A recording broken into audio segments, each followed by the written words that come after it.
We welcome now former DEC chief for Region 7, Woody Erickson, my good buddy. Woody, how are you? Good morning, Dave. I am well. How are you? Good. And my partner Jay here. Say hi. Hey, good morning, Woody. Hello, Jay. How are you? Very good. I'm doing well. How are you? Before we get into the hunting business and our goat on the loose here in Mohawk Valley, I want to just say that Woody and I found out we had a strange coincidence recently. We live in a house in New Hartford that he used to live in. The very same house. Strange circumstances for sure. Yes, and by the way, you did a great job building the gazebo out back yourself, right? That's correct. Did you leave Dave a bearskin rug or anything like that? No, but you left some awful wallpaper in that house, Woody. I'll say that. Uh-oh. Well, I'll have to blame the wife for that. Woody, it's hunting season once again. You are a former captain for Region 7 of the DEC. And any specific tips for those out there who are hunting and those who aren't hunting in the area? Well, certainly, as we know, Saturday opened the northern zone of big game season, deer and bear. The northern zone line, the north-south line, passes east to west, just above Utica there, above around Route 365. The southern zone, though, for deer season doesn't open till November 21st.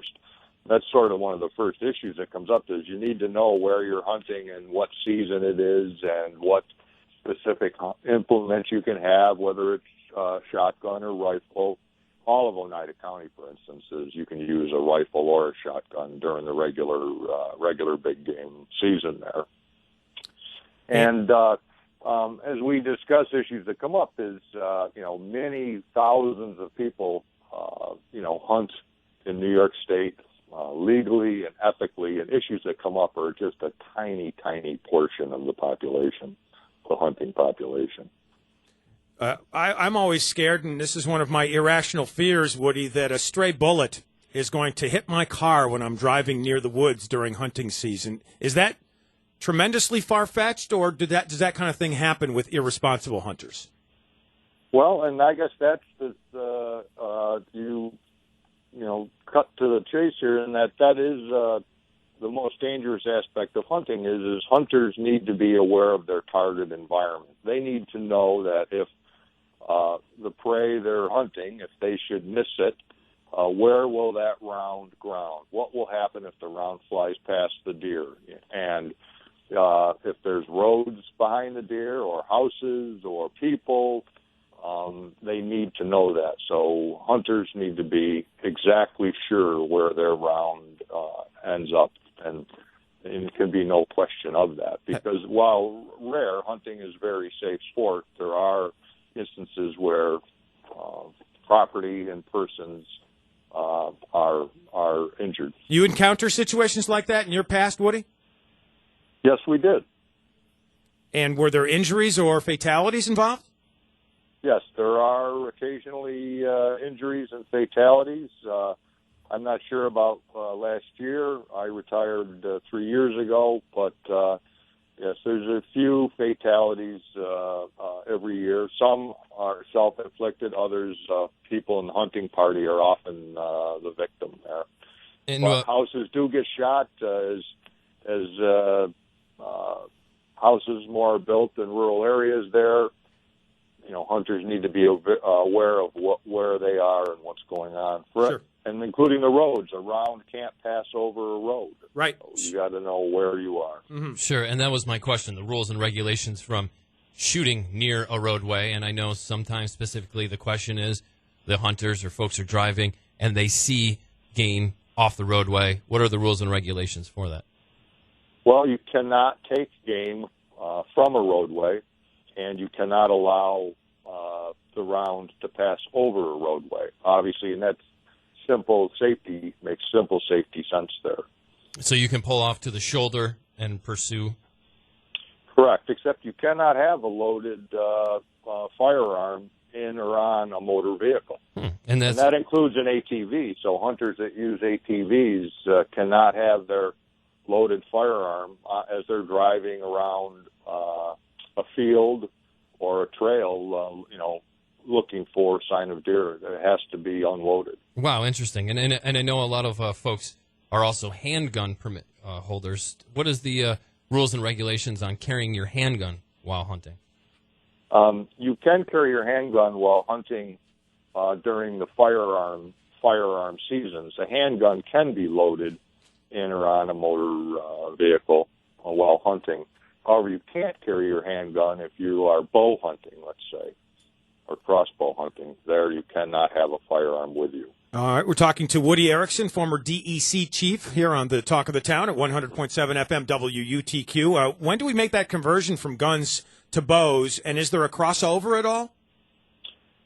You can use a bow anytime, but bow season is typically the 7 days before the start of the regular seasons. There's a lot of different seasons out there, and it's good to check the DEC website so you know what season you're in. For instance, big game did not start in the southern zone. Basically New Hartford, Utica areas in the southern zone. That doesn't start till November 21st for big game, deer and bear. You mentioned, we're talking about bear a little bit, and we've seen a few more reportings or sightings coming, I guess, closer to some of the civilization and not so much in the wooded areas. Are you seeing that? Are you hearing more reports of that? Well, I said that is true. I think essentially everywhere in upstate New York is bear country. The bear move through, from the Catskills up in the Adirondacks, and they're, on the move. And so it's not unusual to see a bear anywhere in upstate New York. And they're so cute. You can pet them, right, Woody? Right. You can invite them into your house, Dave, for breakfast. And... Sure. Hey, speaking of hunting season and deers and the such, did you ever have any bizarre stories when you were captain of the DEC for Region 7? Yes, there are many odd or interesting stories. And you mentioned the aspect of, being aware of your target environment and what could happen. One time, our officers got a call about a house being shot. A woman had come home from work and saw a round through the back door of her house. So she called, and a couple of the officers that worked for me went and started the investigation. And while interviewing her and talking to her as to, as they tried to determine where the round came from, it was clear that, they had a pretty large piece of land, and the trajectory of the round was such that it had come from their own backyard. So while talking to the woman, they said, well, do anybody in your household hunt? She says, well, my husband hunts. And they said, well, where is he? And she says, well, he often hunts when he gets home from work, but he doesn't get home till after dark, after 6 o'clock. And but by then it was like 4 o'clock, so they waited, and the guy had come home. Well, it turned out he had gone out hunting the day before and shot his own house because he was hunting at night, and you can't hunt big game after sunset. So she inadvertently turned in her own husband, who ended up getting a ticket. Gotcha. Hey, what do we do about this goat that's on the loose now? We had a cow on the loose in the Mohawk Valley running around the streets of Utica. Now we've got a goat that's on the loose. You want to come help us wrangle that thing, or what? I will pass on that now that I'm retired. Good luck with that. Thanks, Woody. Appreciate the time. Anytime. Thanks, Woody. All right, Woody Erickson, former DEC chief for Region 7, on the phone with us at 7:22 on the Talk of the Town.